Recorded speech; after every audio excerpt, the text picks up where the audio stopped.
Well, it is Wednesday, May 20th, 2020. Good morning. I'm Pastor Thor Ramsey with Center Church, and this is Gospel for Five, where we take 5 minutes out of our day and focus on the gospel and the one who saved our souls. Yesterday's Psalm of Remembrance reminded us, which is why it's called a Psalm of Remembrance, of the story of Joseph. So let's look a little more closely at the biblical account of Joseph today.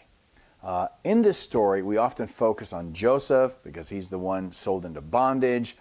He's the one in bad circumstances. But today, my focus will be on two of the other brothers in this account, Reuben and Judah, as we go to begin in Genesis chapter 37 before we get back to Psalm 105. So Genesis 37:18 through 21.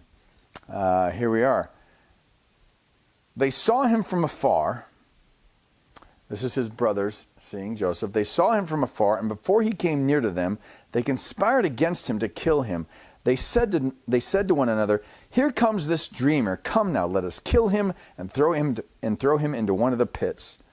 Then we will say that a fierce animal has devoured him, and we will see what will become of his dreams."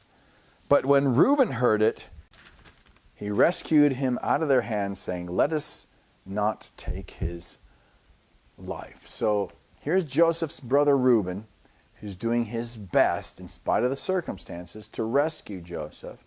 The circumstances being that the rest of his brothers want to do Joseph in.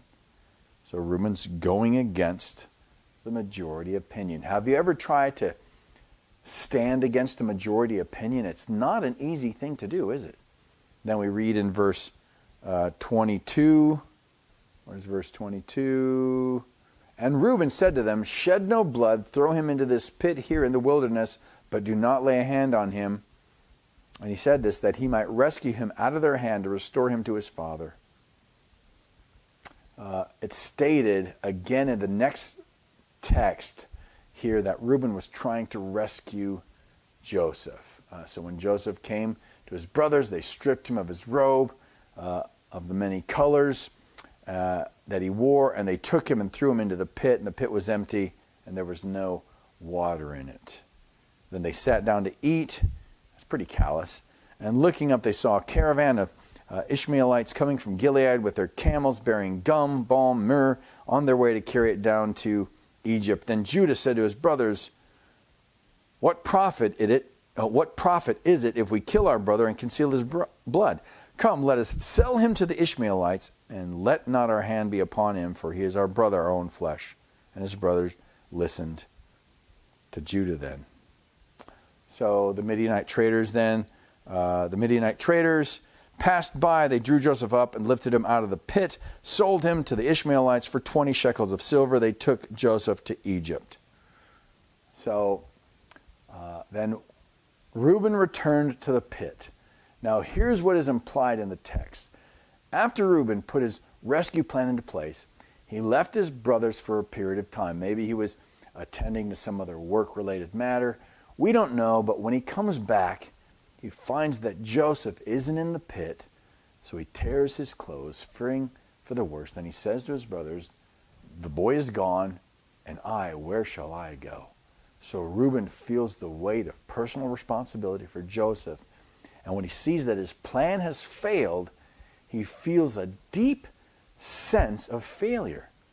Even though he didn't do this, he still feels a sense of failure because he felt personal responsibility. So Joseph is sold into slavery despite his brother Reuben's best attempt to rescue him.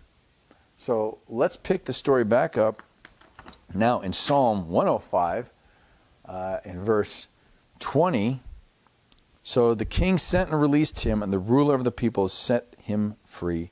He made him lord of his house and ruler of all his possessions, to bind his princes at his pleasure, and to teach his elders wisdom. So he's talking here now about what ends up happening to Joseph. Now what becomes interesting about the account of Joseph is that in the end, we would expect the hero of the story to be Reuben, who tried to save Joseph and return him to his father. But the brother who steps up and offers himself in place of his younger brother is Judah, the very brother who brainstormed selling Joseph into slavery. Now the point is this: there can be redemption in your greatest failure, because our God is a God of redemption. There can be redemption in your bad circumstances, because God plans your bad circumstances. God has plans for your worst life now. Now, what has God said to you today? And what are you going to do about it?